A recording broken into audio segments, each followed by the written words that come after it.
36နှစ်မြောက်ချင်းတော်လှန်ရေးနေ့မှာချင်းမျိုးသားများနဲ့ချင်းလန်းပြည်သူများချင်းမျိုးသားတအူပါတီဝင်များနဲ့ချင်းမျိုးသားတမတော်သားများအားလုံးမင်္ဂလာပေါင်းနဲ့ပြည့်စုံကြပါစေကြောင်းဆုတောင်းမေတ္တာပို့သပါတယ်36နှစ်တိုင်လမ်းပြပူဆောင်ကောင်းကြီးပေးတော်မူသောဖျားရှင်ကိုချီးမွမ်းပါတယ်36နှစ်တာတော်လှန်ရေးကာလအတွင်းမြင့်မြတ်စွာအသက်ပေးလှူခဲ့ကြတဲ့အာဇာနည်တွေကောင်းများကိုရင်ကအစိတ်ပိုင်းများပေးလှူခဲ့ကြတဲ့သူရဲကောင်းများချင်းလက်နဲ့ချင်းလူမျိုးအတွက်တိုက်ပွဲဝင်နေကြတဲ့ရေးပေါ်ရေးမယ်များအားဦးညွန့်ကာရဝပြုအပ်ပါတယ်တော်လှန်ရေးကာလအတွင်းချင်းမျိုးသားများနဲ့ချင်းလင်းပြည်သူများရဲ့စွန့်လွတ်အနစ်နာခံမှုပေးဆက်မှုများပေါ်ဂုဏ်ယူလေးစားပါကြောင်းအလေးနဲ့ဖော်ပြလိုပါတယ်ချင်းမျိုးသားတဦးနယ်ဖြင့်တော်လှန်တိုက်ပွဲဝင်ရာတွင်စစ်အာဏာရှင်စနစ်နဲ့အာဏာရှင်စနစ်မှန်သမျှကိုတော်လှန်ရန်လက်နက်ကင်လမ်းစဉ်ကိုအဓိကမှန်နိုင်ထား၍တော်လှန်တိုက်ပွဲဝင်ခဲ့ပါတယ်။အခြားရွေးချယ်စရာနေလားမရှိတော့လို့ဒီနေလားကိုရွေးချယ်ခဲ့ကြတာဖြစ်တယ်။ရန်သူဟာစီအေးနေလားကိုပဲရွေးချယ်ခဲ့တဲ့အတွက်စစ်ကိုတုတ်တင်တဲ့နေလားတွေထဲမှာအကောင်းဆုံးနေလားဟာစစ်ကိုစစ်နဲ့ဆန့်ကျင်ခြင်းပဲဖြစ်တယ်။ဒါကြောင့်ချင်းမျိုးသားတော်လှန်စစ်စတင်ချင်းလက်နက်ကန်ဆွဲပြီးစတင်တိုက်ပွဲဝင်ခဲ့ကြတာဖြစ်ပါတယ်။ထို့သောလက်နက်ကန်ဆွဲတိုက်ပွဲဝင်ရာတွင်ဝချုံကိုအသုံးပြု၍စတင်ခဲ့ပြီးရန်သူလက်နက်ကုလက်နက်မူဝါဒကိုကန်ဆွဲကာရလက်နက်ဖြင့်တိုက်ပွဲဝင်ခဲ့ကြရပါတယ်။ဒီလိုနဲ့ယနေ့ကာလရန်သူအများပြားကိုချေမှုန်းနိုင်သည့်အထိကြိုးပမ်းဆောင်ရွက်ခဲ့ကြပါတယ်။ဒါကြောင့်တော်လှန်ရေးပေါ်များအနေနဲ့ရလက်နက်ရှိတဲ့လက်နက်နဲ့စစ်တိုက်နိုင်အောင်စစ်တိုက်တတ်အောင်တင်ယူလက်ကျင့်ကြရမှာဖြစ်ပါတယ်21ရာစုခက်မှာဤပညာတိုးတက်မှုကြောင့်စစ်မဲ့ပြင်ဟာအကန့်အသတ်မဲ့အနေအထားသို့ရောက်ရှိလာပြီးရခင်အယူဆဖြစ်တဲ့ခက်မြေလက်နက်ဆိုင်ရာအယူဆမှာအရာကိုလက်နက်ဖြစ်အသုံးပြုနိုင်သောအယူဆသို့ကူးပြောင်းလာနေပြီဖြစ်တယ်ဒါကြောင့်ဖက်ဆုံစစ်ပွဲအသွင်ကိုဆင်နွှဲနိုင်ကြပြီဖြစ်ပါတယ်ချင်းတော်လှန်ရေးဒီလည်းပဲခက်နှံ့ရင်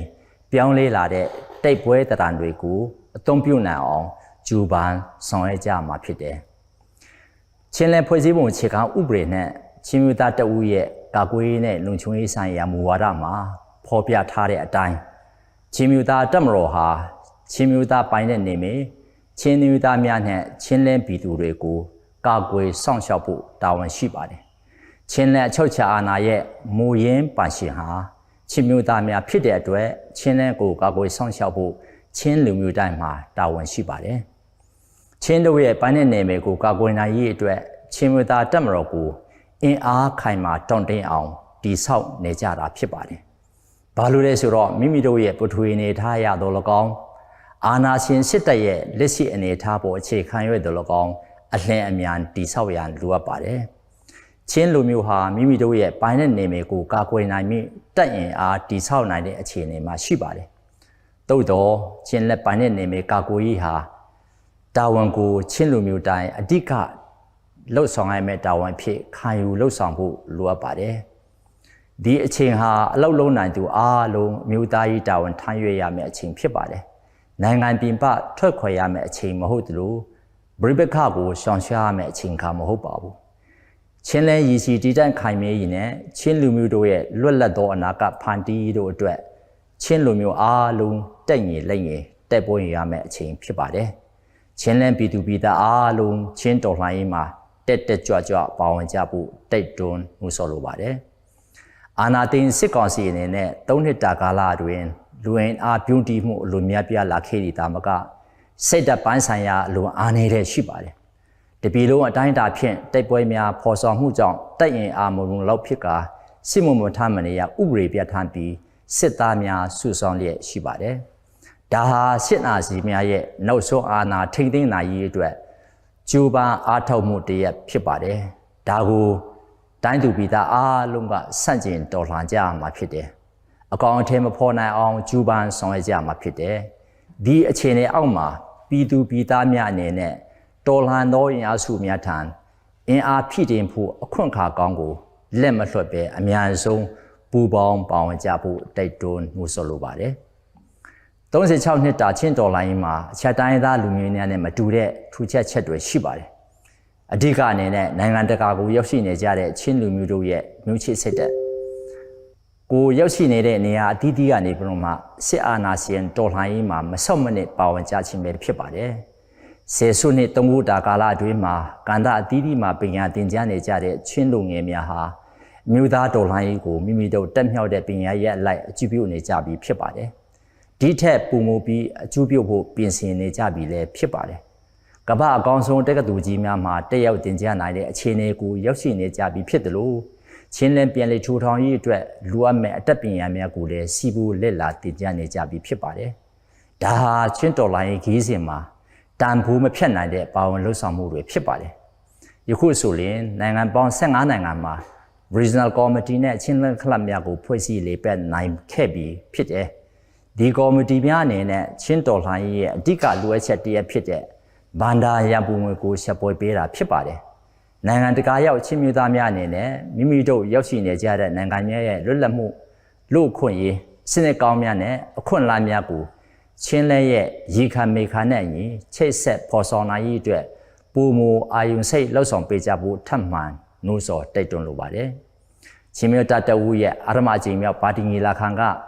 မြို့သားကိုပန်ပြထန်ခွင့်ရှိတဲ့ချင်းလင်းတိဆောက်ရေးနိုင်ငံရေးနဲ့မြို့သားတန်ယူအမခံချက်ရှိတဲ့ Federal ပြည်ထောင်စုတိဆောက်ရေးနဲ့ဒီမိုကရေစီစနစ်တိဆောက်ရေးတို့ကိုမှန်ချက်ပန်းတိုင်ဖြစ်သတ်မှတ်ခဲ့ပြီးစီးရေးနဲ့နိုင်ငံရေးဟန်ချက်ညီပေါ်ဆောင်ရေးမဟာဗျူဟာကိုချမှတ်ခဲ့ပါတယ်ဒီမှန်ချက်ပန်းတိုင်နဲ့မဟာဗျူဟာများဟာချင်းလင်းကောင်စီရဲ့မြတ်ချက်ပန်းတိုင်မဟာဗျူဟာများနဲ့တထပ်တည်းဖြစ်ပါတယ်ချင်းမြို့သားတအူးအနေဖြင့်ချင်းလင်းကောင်စီမှာရာနှုန်းပြထောက်ခံပါဝင်နေတာကိုပေါ်လွင်စေပါတယ်ချင်းမျိုးသားတအူးဟာချင်းလန်ကောင်စီချင်းလန်လွှတ်တော်ချင်းလန်အစုရနဲ့ချင်းလန်တရားလွှတ်တော်ချုပ်တို့ရဲ့လုပ်ငန်းများထိရောက်စွာအကောင့်အထည်ပေါ်ဆောင်နိုင်ရေးအတွက်အဖက်ဖက်မှဝန်ရံပံ့ပိုးသွားမှာဖြစ်ပါတယ်။ဆရာအာနာရှင်စနစ်ကိုစန့်ကျင်တက်ပွဲဝင်နေကြတဲ့ဒိုင်လာလက်နက်ကန်တော်လှန်ရေးအဖွဲ့များကြားတွင်လည်းကောင်းဒေသနာတပ်ဖွဲ့များကြားတွင်လည်းကောင်းမိမိတို့ရဲ့ရည်မှန်းချက်ပန်းတိုင်နဲ့အကျိုးစီးပွားမတူညီမှုကြောင့်စစ်ရေးနိုင်ငံရေးလူမှုရေးစီးပွားရေးပြပခါများဖြစ်ပေါ်တတ်ပါတယ်။ဒီလိုပြပခါများဖြစ်ပေါ်လာလို့ရှိရင်ချင်းမြတ်တအုပ်အနေနဲ့နိုင်ငံရေးအရာဦးစားပေးအဖြစ်ရှာတဲ့ချင်းကပ်မှုကိုခိုင်ခိုင်မြဲမြဲတိုင်ဆွေးထားပါတယ်။အဲ့ဒါလိုလှုပ်ဆောင်ရမှာတစ်ဖွဲ့ချင်းအလိုက်တော်လကောင်းစုပေါင်း၍တော်လကောင်းအပြန်လှန်ညှိနှိုင်းဆွေးနွေးမှုအပေါ်အခြေခံပြီးနိုင်ငံရေးနည်းလမ်းဖြင့်အဖြစ်ရှာနိုင်ရေးကိုလှုပ်ဆောင်သွားမှာဖြစ်ပါတယ်။ချင်းတော်လှန်ရေးသမိုင်းမှာຫນွေဦးတော်လှန်ရေးကာလဟာတမူထူးခြားပြီးပြည်ရင်းပြည်ပချင်းအားလုံးတက်ညီလက်ညီဆင်နွှဲတဲ့တော်လှန်ရေးဖြစ်ပါတယ်။ဒီကာလမျိုးမှာတော်လှန်ရေးဖွဲ့စည်းများကြားစုစုစည်းစည်းနဲ့တိုက်ပွဲဝင်နိုင်အောင်ဂျူပန်ဆောင်ရွက်ကြဖို့အထူးလိုအပ်ပါတယ်။ဒါဟာအောင်မြင်မှုရဲ့တော့ချက်ဖြစ်ပါတယ်။နေကုန်းချုံအနေနဲ့ကျွန်တော်တို့မှာအိမ်ဆိုလို့တအိမ်ပဲရှိပါတယ်။အဲ့ဒီအိမ်ဟာချင်းလန်းပဲဖြစ်ပါတယ်။အဲ့ဒီအိမ်မှာမိသားစုတစုနေထိုင်နိုင်ပါတယ်။အဲ့ဒီမိသားစုဟာချင်းလူမျိုးပဲဖြစ်တယ်။အဲ့ဒီအိမ်ထဲမှာလူသက်မတိန်ကျင့်ရင်ပန်နှိုက်ဆက်တတ်တဲ့စစ်ဘလူးတွေကကြိုက်တယ်လို့အုပ်ချုပ်ချေလင်းနေပါတယ်။အဲ့ဒီစစ်ဘလူးတွေကိုမပေါင်းထုတ်မချင်းအဲ့ဒီအိမ်မှာငင်းချမ်းချင်းကိုမြင်ရမှာမဟုတ်သလိုမိသားစုအားလုံးတကွဲတပြားနဲ့ထပ်ပြီးနေကြအောင်မှာဖြစ်ပါတယ်။မိမိတို့အိမ်မှာလွတ်လွတ်လပ်လပ်ငင်းချမ်းစွာနေထိုင်နိုင်ဖို့ပိုင်ရှင်ဖြစ်တဲ့ချင်းလူမျိုးတွေမှာတောင်းရှိပါတယ်။အိမ်ရှင်ဖြစ်တဲ့ချင်းလူမျိုးတွေကြားထဲမှာအမိမတူတာတွေသဘောထားကွဲတာတွေရှိကောင်းရှိမှာပါအပြန်လာလေးစားမှုအတိမတ်ပြုမှုနဲ့လွတ်လပ်စွာသဘောထားထုတ်ပေါ်နိုင်မှုကိုအလေးထားလျက်ညီညွတ်မှုကိုထိန်းသိမ်းပြီးဘုံရန်သူကျူးကျော်လာတဲ့ရန်သူကိုညီညွတ်ညွတ်တိတ်ထုတ်ကြပါစို့လို့တိုက်တွန်းရင်းနေကုံချော့ပါတယ်